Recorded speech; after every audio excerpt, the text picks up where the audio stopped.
Did you know that one single person can destroy a whole team, project, or even a company? It's true. One toxic employee will gradually create unbearable working environment that will stop any real progress towards common goals, even if this one person is a superstar in what they do. Hey, it's Daria here. Welcome. In this video, I'd like to talk about toxic working environments, how to recognize them, and what to do about them. I'm sure each of you can remember at least one time you had to interact with someone you didn't necessarily like at work. That's normal, we can't all be friends after all.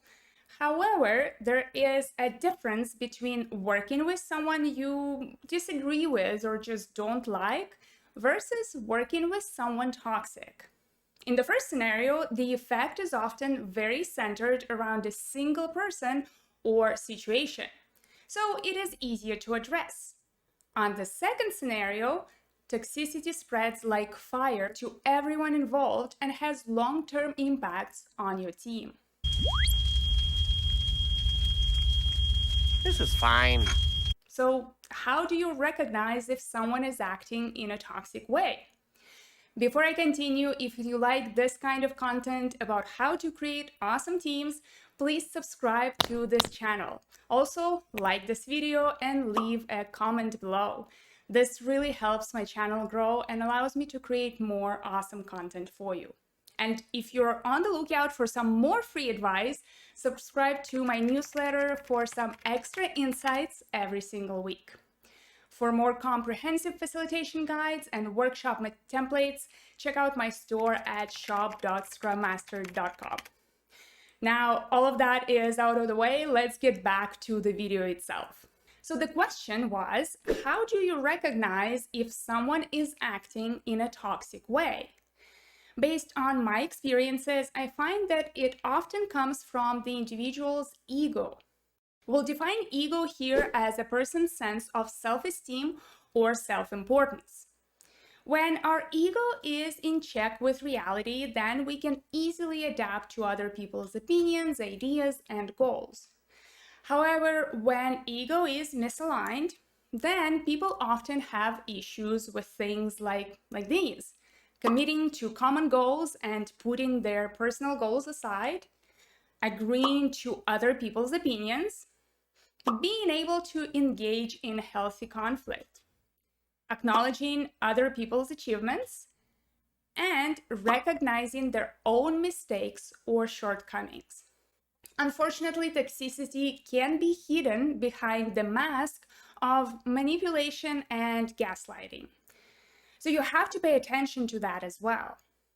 What could it look like? Well, here are a few examples that I've seen myself. Putting blame on others when things don't go well, while taking on the reins personally when everything works out. Overpromising delivery to please people up the hierarchy ladder, knowing that it is unrealistic and hence putting the whole team at odds. Miscommunicating or hiding important information. Talking about the team or team members in bad light to others sometimes, even when not prompted. Well, these are the things that might be happening outside of the team, maybe seen externally, but there are a few signs of toxic behavior within the team as well that you can usually observe yourself. Talking down to other people in the team, being condescending or even passive-aggressive. Ignoring others. For example, when someone shares their opinion in a meeting or sends a message with a question, the person might just pretend they didn't hear or see anything. Then, doing things that go against what was agreed on, or even redoing other people's work without them knowing. One more, working in a complete silo and even refusing to share work updates with the team. You might think that these behaviors are all too obvious and anyone would be able to notice and report them.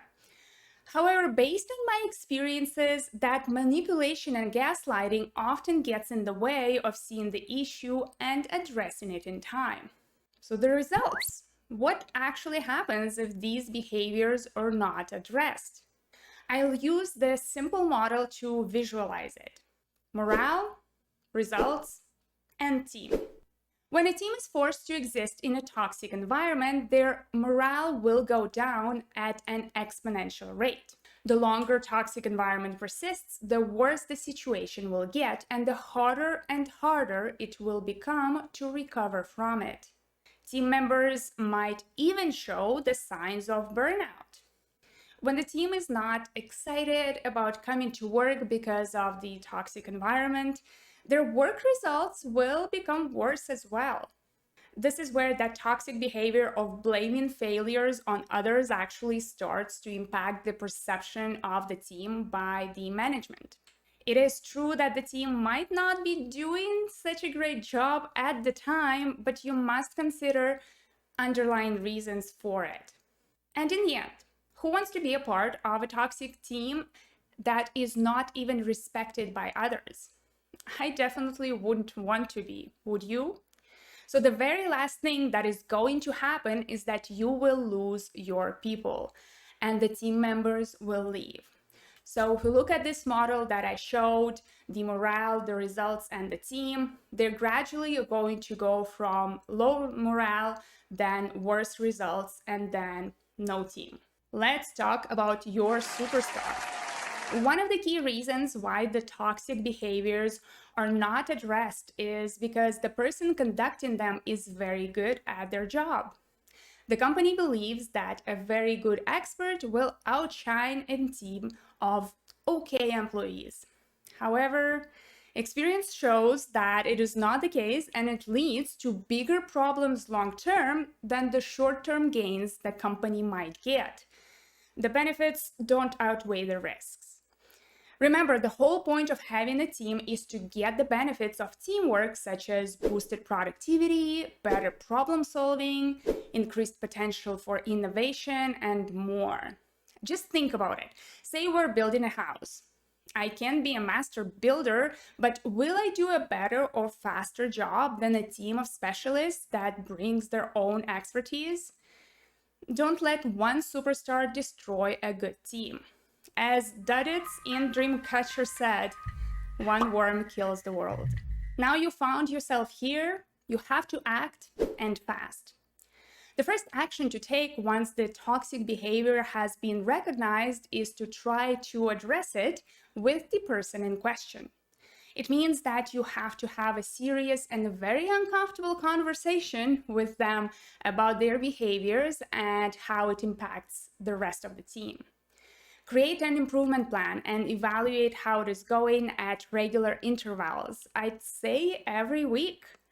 However, don't let it go on for too long. You must see some improvements right away.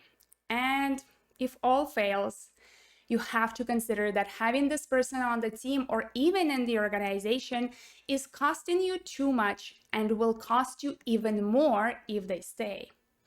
And yes, the unfortunate truth is if you haven't seen any improvement and the toxic behavior continues, you have to remove this person from the team. You might be thinking, can't we just skip the improvement plan and just fire the person? So I'll quote Patrick Lencioni here. Of course, firing someone is often the last act of cowardice, not accountability. Sometimes it's necessary. Oh, I know that. But when it is necessary, it has to happen fast. What are the consequences of waiting, actually? What I see very often is that leaders wait way too long to take the necessary action, that by the time it has been taken, it's too little, too late. The irreversible damage has been done, and the team most likely will never recover from it. It means that you'll have to build a brand new team, and that will take a long time. I worked with a company that took 6 months to fire someone after it has been made clear that this person had to go. By the time they left, the product they were working on got so out of hand that no other team wanted to touch it. And in addition, the company lost several great team members who just didn't want to wait for the problem to get fixed. If you waited too long, even if you remove the toxic person before everyone quits, it will be quasi impossible to restore the team morale. There is a sort of PTSD that forms associated with the team or the company that people prefer to avoid, and rightly so. However, if you do this in time, removing just one person may revitalize the team and set them off on a new start. In conclusion, the key thoughts for you today are: number one, a good team will achieve greater goals than one superstar. 2. One toxic person will destroy a good team. 3. Toxic behaviors may be hidden behind poor team performance. And 4. When the team is forced to exist in a toxic environment for a prolonged period of time, their morale will drop, then their results will suffer, and then they'll quit. Prevent your team from getting into this situation as soon as possible. For example, having a good team working agreements or social contract is a great practice to implement. How does your team communicate? How does it deal with disagreements? How does it make decisions? Set some time aside for your team to discuss and agree on these and other related questions.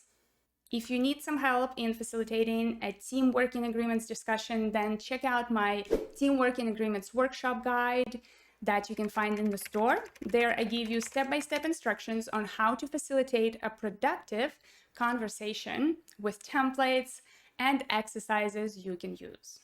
I hope you learned something new, and if you did, remember to subscribe, like, and comment. And I'll see you in the next video. Cheers and scrum on. The irreversible... I'll start again. The irreversible...